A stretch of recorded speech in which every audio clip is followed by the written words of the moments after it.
భవిష్యత్తు తరాలు ఆరోగ్యంగా ఉండాలంటే ప్రతి ఒక్కరూ తప్పకుండా మొక్కలు నాటాలని కోరుట్ల ఎమ్మెల్యే డాక్టర్ కల్వకుంట్ల సంజయ్ కుమార్ అన్నారు.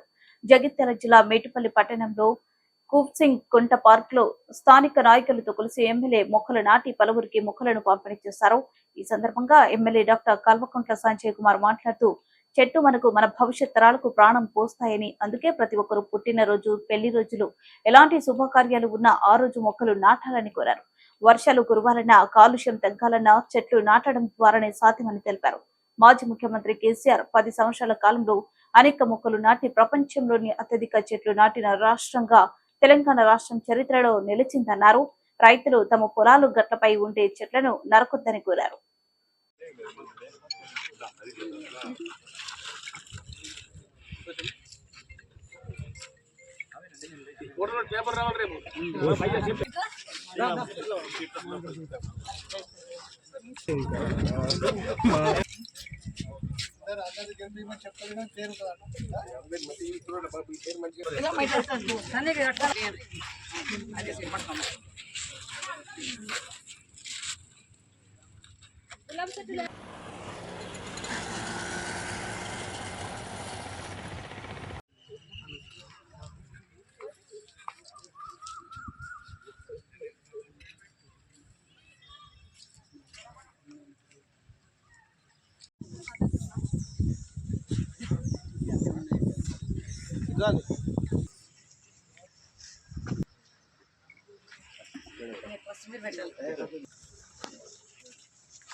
ప్లాస్టిక్ రియాల్స్ అవసరం లేదా?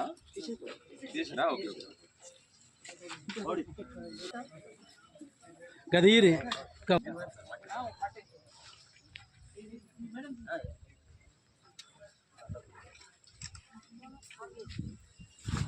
పోయిరన్న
అందరికీ హరితహారం శుభాకాంక్షలు, వన మహోత్సవం శుభాకాంక్షలు అందరికీ.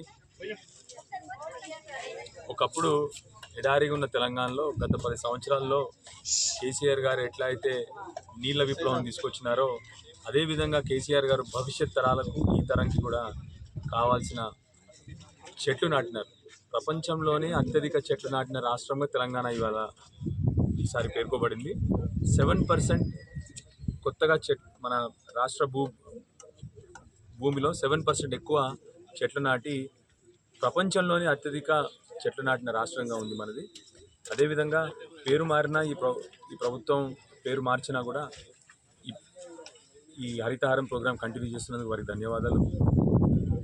అట్లానే అందరినీ కూడా ఈ మధ్య కొద్దిగా చెట్లు కట్ చేయడం ఎక్కువైపోయింది. దయచేసి అన్ని డిపార్ట్మెంట్స్ని అదేవిధంగా రైతులను కూడా కోరుతా ఉన్నా, చెట్లు మనకు, మన భవిష్యత్ తరాలకు. కేవలం చెట్లు అంటే ఏదో చెట్లు కాదు, అవి మనకు ప్రాణం పోసేవి. అందుకే దయచేసి మీ అందరినీ కోరేది ఏంటంటే, మనకు వర్షం రావాలన్నా, మన పొల్యూషన్ తగ్గాలన్నా ఇవన్నిటి కూడా చెట్లు అవసరం. కాబట్టి దయచేసి చెట్లను కాపాడండి. ఈ మధ్య కొత్తగా, ఎందుకంటే అంతకుముందు అయితే కేసీఆర్ గారు ప్రభుత్వం ఉన్నప్పుడు సివియర్ పనిష్మెంట్స్ ఉండేది. ఈ మధ్య దాని మీద నిర్లక్ష్యం జరుగుతూ ఉంది కాబట్టి చాలామంది చెట్లు నరకడం మొదలుపెట్టినారు. దయచేసి మీ అందరినీ కోరుతున్నాను, చెట్లు కాపాడండి. అందరు కూడా మీ బాధ్యతగా ప్రతి ఒక్కరు కూడా మీ పుట్టినరోజు నాడో మీ పెళ్లి రోజు నాడో ఒక చెట్టు నాటండి. భవిష్యత్తులో మన పిల్లలకి మనకు కూడా లాభదాయకం చెట్లు నాటడం. అందరికీ కూడా మళ్ళొకసారి వన మహోత్సవం శుభాకాంక్షలు తెలియజేస్తూ భవిష్యత్తులో